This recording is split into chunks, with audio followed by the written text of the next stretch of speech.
you need to be in the middle, like the online networking should lead you to in-person networking or Mm. face-to-face networking. Even like down to the kids that we see nowadays, they can't even speak to other kids Yeah, that they don't know. yeah, You know what I mean? yeah. Welcome back to another Sleight of Mind session. Today we're going to be following on from something that came up in conversation the other day I actually had with a few friends. We were talking about this idea, and I think this is pretty familiar to most people now, that it's nowadays it's more who you know rather than what you know. So today we're going to be discussing the importance of networking, especially in today's times, and maybe some tips and tricks on how, if maybe you're not the best at networking, how you can become a little bit better. Have you guys got any examples or experiences yourself of where networking has been really beneficial for you, and why you think everybody should be getting involved in and actively networking with people? Yeah, I mean, when I was younger, like I've always been quite shy. I'm still quite shy now when it comes to people, and unless I know you. So when I was younger, I kind of forced myself to go to network meetings, and I'd drag my friends along, or I'd try and drag them along. If they didn't come, I'd go anyway. And I just felt like after doing that, I met so many different people and different points of view that it heightened my point of view even further. So Would you guys say that you do more networking now online or in person or mix of both? I think for me, networking is still very traditional, so it's still very much the people I meet when I am physically there. Mm. I don't really come across people online and start talking to them online and build a network that way. I end up in places where there are a new group of people and it's a new environment to learn. So again, I think also being surrounded by different people every day helps you build those networking skills as well. Because generally, if you're in that same routine, seeing the same people every day, you kind of become comfortable. And when you are put into a situation where you are surrounded by new people, you don't generally sometimes want to reach out. Do you guys, so maybe aimed more at J Power, as I think he has more in-person networking skills. What would you say, like, would you have like a top tip or top three tips that you would suggest to people in order to be able to become more friendly, be able to get along with people more, how to just network better, how to have a better reach of people at your circle? Yeah, but generally, when you're in an environment where you're surrounded by people who are completely new, if you're the first person to make the effort to make that first point of contact with the person in the room, you're already seen as being the more open person, the one that's easy to approach, Yeah. which makes you more approachable to the other people within the room straight away. Another part of it is a lot about body language as well. So, like when you do start talking to someone, how are you receptive to them? What does your body language say to them about like how you are engrossed in the conversation, or are you interested? We've spoken about this before. People love to talk about themselves. Yeah. So the longer you can get the other person to talk about themselves and about their interest and dig in deeper and try and find connection points, the more the other person will feel like they have a connection with you and that they've had a good conversation with you. One of the big ones for me is body language and tonality of your voice as well. I think is a big one. It goes back to the age old saying, it's like it's not what you say, but it's how you say it. And I think one of the big parts for me about networking is knowing who you are as a person and trying to be genuine as to who you are and not trying to fake it and try and be someone else. Because anybody else that's good at reading other people can see through those things straight away, and you instantly lose points by doing that.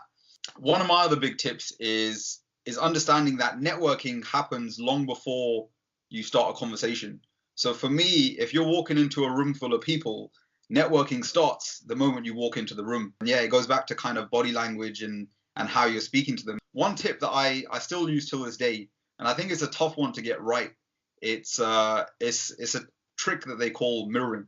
It's a form of building rapport with people, and it's where you go to mirror either their tone of voice, the pitch of their voice, their body language, but you have to kind of do it in a non-creepy way. The experiments that have been done, they look at people that are actually that get along with each other, whether they're in relationships, whether they're the best of friends, and they analyze their body language, and they find that people that actually get along naturally sit the same way, or talk at the same level, or express the same tone or pitch of voice or anything when they're having a conversation with each other. So if you actually go to, maybe fake is the wrong word to use, but if you exaggerate these points to be more in sync with the other person, I tend to find that you can get along with people a lot better. I've seen Yeah, I that. guess a tip on my side. I mean, I don't network too much. Again, most of it's online. But when I did used to go out to seminars, would just be going to those meetups. Like there's a site called meetup.com, and if you want to practice to get better how to networking, just go and turn up. Like if it's 8 people, if it's 2 people, if it's 20, 50 people, it doesn't matter. Just go up to those events. They're fairly cheap or even free sometimes, and just start networking with people. You're only going to get better by doing that same thing. Yep. I'm a martial artist at heart.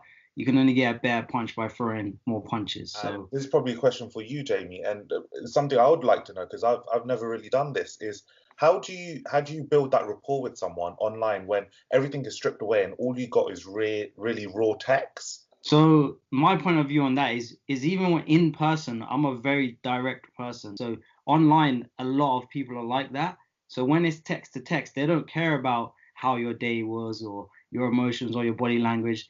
This is the question, give me the answer. This is the answer, give me the next question. It's just starting off that conversation, which you're saying is difficult because you don't know the person, you don't see the person. But that's when that straight shooting comes into account. And also how your reputation is online as well, because everyone has a rep online. So if you're trying to obviously network online, but you don't have a Facebook, you don't have a Twitter, Instagram, LinkedIn, people, or even a Google account or whatever, people are most likely not going to want to network with you because they don't know who you are. One of the things within when you're talking to someone face to face, you kind of get a reaction straight away if they're interested or not. How does that kind of play out when you're online? Yeah, I think that's a massive disadvantage of online networking because the way someone reads a text or a message compared to someone else is completely different, Yep. depending on what they're saying too. Like to be honest, even when I text some of my friends or even my partner, the way that she may read the message is not what I actually said. But I definitely think it's a disadvantage in terms of instant reply. Do you think that maybe online networking and social media has hampered sort of our core social skills? I would say yeah, 100%. Mm. You need to be in the middle, like the online networking should lead you to in-person networking or face-to-face networking, even like down to the kids that we see nowadays. They can't even speak to other kids Yeah. that they don't know. Yeah. You know what I mean? Yeah. Yeah. I think bottom line is you have to find a way to portray your in-person skills Yeah. online.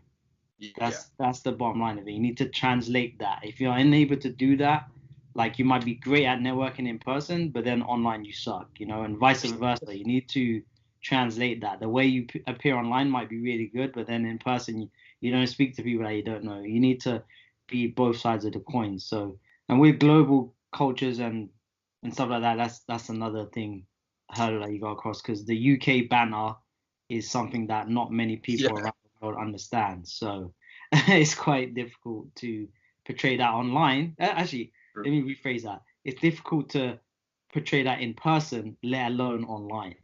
So yeah, that's a struggle too. If you enjoyed these clips, be sure to stay tuned tomorrow for the full-length video on networking communication. We'll see you then.